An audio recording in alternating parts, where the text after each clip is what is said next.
Hello guys, welcome back to our channel. Episode ആരംഭിക്കുമ്പോൾ കാണിക്കുന്നത് നെല്ലിശ്ശേരി വീടാണ്. അങ്ങനെ എല്ലാവരും ഇറങ്ങാനായി തുടങ്ങുകയാണ്. നമുക്ക് ഇടം വിട്ട് പോകണം അല്ലേ മോളെ എന്ന് സേതു ചോദിക്കുമ്പോൾ അതെ അച്ഛാ, ഇതെല്ലാം ദൈവത്തിന്റെ ഓരോ കളികളാണെന്ന് അർച്ചന പറയുന്നു. അതേസമയം അവന്തിക പോലീസുകാരെയും അനിരുദ്ധനെയും മൂർത്തിയെയും കൂട്ടി അങ്ങോട്ടേക്ക് എത്തുകയാണ്.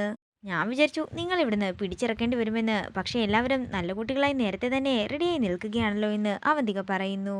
ഇത് ഞാൻ കഷ്ടപ്പെട്ടുണ്ടാക്കിയ വീടാ, ഞാൻ ഇവിടുന്ന് ഇറങ്ങില്ലെന്ന് പറഞ്ഞ് സേതു പ്രശ്നമുണ്ടാക്കുമ്പോൾ പോലീസുകാർ പറയുകയാണ്, നിങ്ങൾ വെറുതെ ഒരു പ്രശ്നത്തിന് നിൽക്കണ്ട, നിങ്ങൾക്ക് അനുവദിച്ചു തന്ന സമയം ഇതിനോടകം കഴിഞ്ഞിരിക്കുകയാണ്.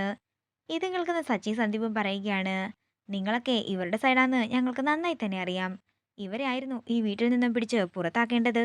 വാദപ്രതിവാദങ്ങൾക്കൊന്നും ഞങ്ങൾക്ക് സമയമില്ലെന്നും നിങ്ങളെ ഇവിടുന്ന് പിടിച്ചിറക്കാൻ വേണ്ടിയാ ഞങ്ങൾ വന്നതെന്നും പോലീസുകാർ പറയുന്നു. എനിക്ക് അച്ഛനോട് ഒരുപാട് സ്നേഹവും ബഹുമാനവും ഒക്കെ ഉണ്ട്. അതുകൊണ്ട് അച്ഛൻ പെട്ടെന്ന് തന്നെ ഇറങ്ങാൻ നോക്ക്. അച്ഛൻ എന്നോടുള്ള ഇഷ്ടം കൊണ്ടല്ലേ ഇതെല്ലാം എഴുതി തന്നതെന്ന് അവന്തിക പറയുമ്പോൾ അർച്ചന ദേഷ്യത്തോട് പറയുകയാണ്, നിങ്ങൾ അച്ഛനെ പരിഹസിക്കാനൊന്നും നിൽക്കണ്ട. നിങ്ങളുടെ അച്ഛന്റെ ആത്മാവിന് മോക്ഷം കിട്ടാതെ എങ്ങനെയാണോ നടക്കുന്നത്, അതേപോലെ തന്നെ നടക്കാനായിരിക്കും നിങ്ങളുടെ വിധി. നിങ്ങൾ കാത്തിരുന്ന് കണ്ടോ. അച്ഛനാരും കൈവെക്കാൻ ഞങ്ങൾ എന്താണെങ്കിലും സമ്മതിക്കില്ല. അതുകൊണ്ട് നമുക്കായി തന്നെ ഇറങ്ങിക്കൊടുക്കാമെന്ന് പറഞ്ഞ് നന്ദനും സച്ചിയും ചേർന്ന് സേതുവിനെ എഴുന്നേൽപ്പിക്കുകയാണ്. തുടർന്ന് കരയുന്ന സേതുവിനെ നോക്കിക്കൊണ്ട് അവന്തിക പറയുകയാണ്, എനിക്കിപ്പോഴാ ഒന്ന് സമാധാനമായത്. പണ്ട് എൻ്റെ അച്ഛൻ ഇതുപോലെ കരയുന്നത് ഞാൻ കണ്ടിട്ടുണ്ടായിരുന്നു. ആ ചതിക്കുള്ള മറുപടിയാണ് ഇപ്പൊ നിങ്ങളുടെ കണ്ണിൽ നിന്നും വീഴുന്ന ഈ കണ്ണുനീര്. ഇത് മതി എൻ്റെ അച്ഛന് മോക്ഷം കിട്ടാനെന്ന് അവന്തിക സന്തോഷത്തോടെ പറയുന്നു. തുടർന്ന് സേതു കരഞ്ഞുകൊണ്ട് പറയുകയാണ്, ഇപ്പോഴും എനിക്ക് നിന്നോട് ഒരു കാര്യം മാത്രമേ പറയാനുള്ളൂ. നിന്റെ അച്ഛനെ ചതിച്ചത് ഞാനല്ല. അത്രയും പറഞ്ഞുകൊണ്ട് സേതു അവിടുന്ന് ഇറങ്ങാനൊരുങ്ങുമ്പോൾ അവന്തിക പറയുകയാണ്, അതെ, വീട് പൂട്ടി താക്കോല് തന്നിട്ട് വേണം ഇവിടെ നിന്ന് പോകാൻ. അർച്ചനെ അതങ്ങ് കൊടുത്തേക്കാൻ പറഞ്ഞുകൊണ്ട് സേതു പുറത്തേക്ക് ഇറങ്ങുന്നു.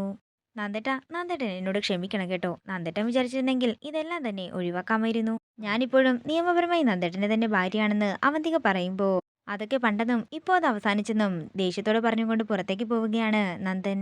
തുടർന്ന് സന്ധ്യ പോകാനൊരുങ്ങുമ്പോൾ സന്ധ്യയെ പിടിച്ചു നിർത്തുകയാണ് അവന്തിക. എന്റെ ഭർത്താവിന്റെ പുതിയ ഭാര്യയല്ലേ നീ? നീ ഇവിടെ കാലുകുത്തിയപ്പോൾ തന്നെ കണ്ടില്ലേ ഉണ്ടായതെല്ലാം. ഇനി ഇവരുടെ കൂടെ നീയും ഗതി കിട്ടാതെ തന്നെ ഇങ്ങനെ അലഞ്ഞുകൊണ്ടേയിരിക്കുമെന്ന് അവന്തിക പറയുന്നു. അങ്ങനെയൊന്നും ഒരിക്കലും ഉണ്ടാകില്ല. നിനക്കറിയില്ലേ, ഞാനൊരു ഡോക്ടറാണെന്ന് പറഞ്ഞുകൊണ്ട് സന്ധ്യ പുറത്തേക്ക് പോകുന്നു. പിന്നീട് കാണിക്കുന്നത് ബാഗുകളെല്ലാം എടുത്തുകൊണ്ട് എല്ലാവരും പുറത്തേക്ക് പോകുന്നതാണ്. തുടർന്ന് അനഘ ഇറങ്ങാനൊരുങ്ങുമ്പോൾ അവന്തിക പറയുകയാണ്, എന്നെ ചതിച്ചതിന് നീയും ഈ ശിക്ഷ തന്നെ അനുഭവിക്കണം. ഇത് കേൾക്കുന്ന അനഘ പറയുകയാണ്, നിങ്ങളുടെ അനിയത്തിയെ ജനിച്ചതിൽ വലിയ ശിക്ഷയൊന്നും എനിക്കിനി കിട്ടാനേ ഇല്ല. നശിച്ചു പോകും നിങ്ങൾ, നോക്കിക്കോ എന്ന് പറഞ്ഞ ദേഷ്യത്തോടെ അനഘയും പുറത്തേക്ക് പോകുന്നു. പിന്നീട് കാണിക്കുന്നത് അർച്ചന താക്കോൽ കൂട്ടം എടുത്തുകൊണ്ട് പുറത്തേക്ക് പോകുന്നതാണ്.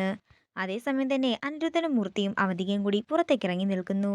അച്ഛന്റെ കയ്യിൽ നിന്നും ഇത് വാങ്ങണമെന്നായിരുന്നു ഞാൻ ആഗ്രഹിച്ചിരുന്നത്. തൽക്കാലം നീയായാലും കുഴപ്പമില്ലെന്ന് അവന്തിക പറയുന്നു.